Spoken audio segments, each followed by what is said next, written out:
Hello കൂട്ടുകാരെ, എല്ലാവർക്കും നമസ്കാരം. നമ്മളിപ്പോൾ ഉള്ളത് റാസൽ ഖൈമയിലാണ് കേട്ടോ. ചെറിയൊരു ട്രിപ്പ് വന്നതാണേ, വീക്കെൻഡ് ട്രിപ്പ് വന്നതാണ്. അപ്പോൾ അതേ മോൻ നമ്മൾ താമസിക്കുന്ന അപ്പാർട്ട്മെൻറ്റിലെ സ്വിമ്മിംഗ് പൂൾ കണ്ടപ്പം ഭയങ്കരമായിട്ട് എക്സൈറ്റഡ് ആയിട്ട് അങ്ങോട്ടും ഇങ്ങോട്ടും നടക്കുകയാണ് കേട്ടോ.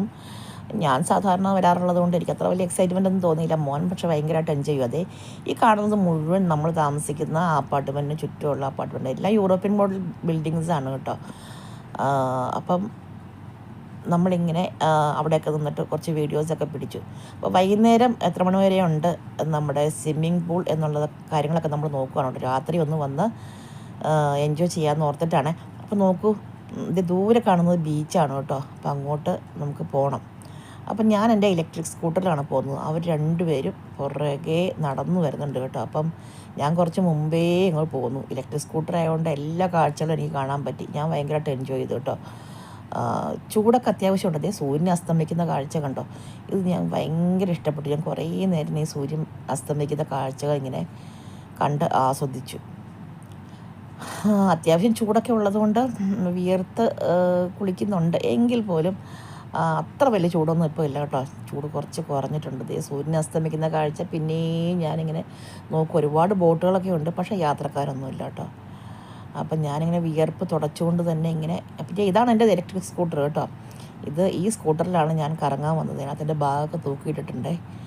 അപ്പം മറ്റ് രണ്ടുപേരും എൻ്റെ കൂടെ ഇല്ല, അവർ പുറകിലാണ്. ഞാൻ സ്കൂട്ടറും കൊണ്ട് കറങ്ങുകയാണ്. അപ്പോൾ അവിടെ കണ്ടൊരു ഫോട്ടോ, ആ ഫോട്ടോയിൽ ഞാനിങ്ങനെ കുറച്ച് കോമാളിത്തരമെല്ലാം കാണിച്ച് ആ ഫോട്ടോ വികലമാക്കാൻ ശ്രമിച്ചുകൊണ്ടിരിക്കുകയാണ് കേട്ടോ. അപ്പം അങ്ങനെ ആ ഫോട്ടോ ഞാൻ കുറേ നേരം എൻജോയ് ചെയ്തു. പിന്നെ ഞാൻ തന്നെത്താനെ കുറച്ചും കൂടെ ദൂരമുള്ള ബീച്ചിൻ്റെ വേറൊരു ഭാഗത്തേക്ക് പോയി. അവർ രണ്ടുപേരും വന്നില്ല, കാരണം എൻ്റെ കയ്യിൽ മാത്രം സ്കൂട്ടർ ഉണ്ടായിരുന്നുള്ളൂ. അങ്ങോട്ടും കൂടെ നടന്നെത്തണമെങ്കിൽ കുറേ ദൂരം ഉണ്ടായിരുന്നു, അതുകൊണ്ടായിരിക്കും അവർ വരാത്തത്. അപ്പോൾ ഏതായാലും ഞാൻ ആ കാഴ്ചയും കൂടെ പേഴ്സണലി പോയി കണ്ടിട്ട് അവിടുന്ന് എൻ്റെ ബാഗ് വെച്ചിരിക്കുന്നത് കണ്ടോ, സ്കൂട്ടർ താഴെ വെച്ചിരിക്കുകയാണേ. അപ്പം ഇവിടെ നിന്നുകൊണ്ട് ഇങ്ങോട്ട് കുറച്ച് കാഴ്ചയൊക്കെ ആസ്വദിച്ചു. ഇനി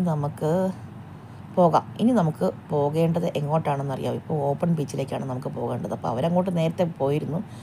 ഓപ്പൺ ബീച്ചിൻ്റെ അങ്ങോട്ട് വണ്ടി ഇറക്കാൻ പറ്റില്ല, സ്കൂട്ടർ ഇറക്കാൻ പറ്റില്ല, നിറയെ മണ്ണാണ് കേട്ടോ. അപ്പോൾ കുറേ ആളുകൾ അവിടെ ഒന്ന് കുളിക്കുന്നുണ്ട്, കുറേ ആളുകൾ ബോട്ടിങ് നടത്തുന്നുണ്ട്. അപ്പം അങ്ങോട്ട് കയറി അവിടെ വിശ്രമിക്കാനുള്ള സ്ഥലമൊക്കെ ഉണ്ട്. അവിടെ പോകണമെന്നുണ്ടെങ്കിൽ 50 ദിർഹം എക്സ്ട്രാ കൊടുക്കണം. 50 ദിർഹം എക്സ്ട്രാ കൊടുത്ത് പോകണമെന്നൊന്നും ഞങ്ങൾക്ക് തോന്നിയില്ല. അതുകൊണ്ട് ഞങ്ങൾ അങ്ങോട്ട് പോയില്ല കേട്ടോ. അപ്പോൾ കുറച്ച് നേരം ബീച്ചിലൊക്കെ നിന്ന് എൻജോയ് ചെയ്തു.